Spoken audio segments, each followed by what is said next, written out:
Hello, good morning और आपका दोस्त महेंद्र जादौन आपसे आज फिर से एक शॉर्ट स्टोरी के माध्यम से कनेक्ट हो रहा है, आप लोगों से जुड़ रहा है।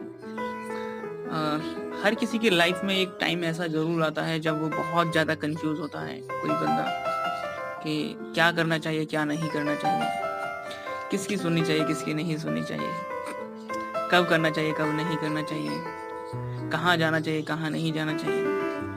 और उस समय वो डिसीजंस नहीं ले पाते हैं, तो कंफ्यूजिंग लाइफ में हर किसी के लाइफ में ऐसा टाइम, ऐसा वक्त ज़रूर आता है, ये कंफ्यूजिंग वाला टाइम होता है। उस वक्त आप क्या करें? तो मैं एक छोटी सी शॉर्ट स्टोरी के माध्यम से मैं आपको आप तक पहुंचने की कोशिश करूंगा कि एक गांव में एक किसान रहता था और उस किसान के पास एक घड़ी थी।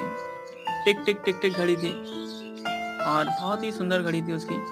और वो घड़ी बहुत ज़्यादा महंगी तो नहीं थी, लेकिन किसान उससे बहुत ज़्यादा कनेक्टेड था, भावनात्मक रूप से बहुत ज़्यादा कनेक्टेड था उस घड़ी से, और उसको बहुत प्यारी थी उसके लिए वो घड़ी। लेकिन एक दिन अचानक क्या हुआ कि उसकी घड़ी उसके घर में ही कहीं गुम हो गई, खो गई घड़ी को। उसने बहुत कोशिश की, बहुत ढूंढने की कोशिश की, इधर ढूंढा, बाहर ढूंढा, नीचे ढूंढा, ऊपर ढूंढा, बहुत कोशिश की, लेकिन उसको वो घड़ी मिल नहीं रही थी। लेकिन जब वो घड़ी नहीं मिल रही थी तो उसने सोचा कि चलो मैं किसी और की मदद लेता हूँ। तो उसने अपने पड़ोसियों को भी इसके बारे में बताया, काफ़ी सारे बच्चों को उसके बारे में बताया। तो उसने बोला कि मेरी घड़ी मिल नहीं रही है, अगर आप मेरी मदद करेंगे तो मैं आपको 100 रुपये इनाम दूंगा। तो बहुत लोग उसको ढूंढने लग गए, काफ़ी लोग थे, 15 से 20 लोग उस घड़ी को ढूंढने की कोशिश कर रहे थे। लेकिन कुछ एक घंटे मेहनत करने के बाद भी वो घड़ी किसी के हाथ में नहीं लगी, वो घड़ी मिली ही नहीं किसी को। तो सभी लोग परेशान हो गए, हताश हो गए और लगने लगा उनको कि घड़ी मिलने वाली नहीं है, और सभी लोगों ने हार मान ली। वो किसान को भी लगने लगा कि अब वो घड़ी उसे कभी मिल नहीं पाएगी, और वो मतलब अब उसे कभी वो घड़ी मिल नहीं सकती। अगली सुबह एक बच्चा उसके पास पहुंचा। उसने बोला कि चाचा, आपको घड़ी नहीं मिली है, लेकिन मैं चाहता हूँ कि आप मुझे एक मौका दें। तो किसान ने बोला कि बेटा तुम क्या ढूंढोगे घड़ी को, लेकिन चाचा मुझे फिर भी एक मौका दीजिए आप उस घड़ी को ढूंढने का। लेकिन तो किसान ने बोला चलो ठीक है। तो बच्चे ने बोला लेकिन एक शर्त है, शर्त यह है कि उस घड़ी को मैं अकेला ही ढूंढूंगा, कोई मेरे साथ में नहीं होगा। तो उसने बोला कि ठीक है, इसमें भी कोई दिक्कत नहीं, आप चले जाओ, घड़ी ढूंढ लो। वो बच्चा गया और जाके कमरे में चला गया और कुछ ही देर के अंदर वो घड़ी ढूंढ करके ले आया।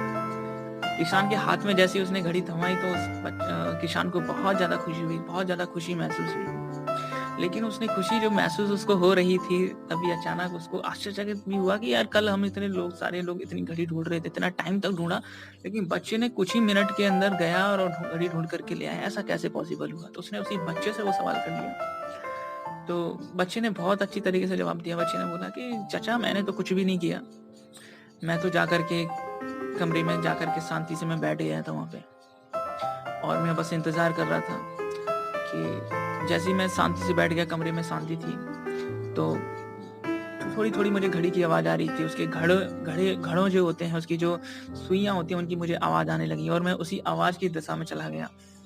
और अचानक ही मुझे मतलब एक अलमारी के पीछे ये घड़ी मेरे को मिल गई। तो मैंने तो कुछ भी नहीं किया, मैं तो जाकर के शांति से बैठ गया बस। माय डियर फ्रेंड्स, लाइफ में हमें इस चीज़ से बहुत कुछ सीखने के लिए मिलता है। कहानी खत्म हो चुकी है।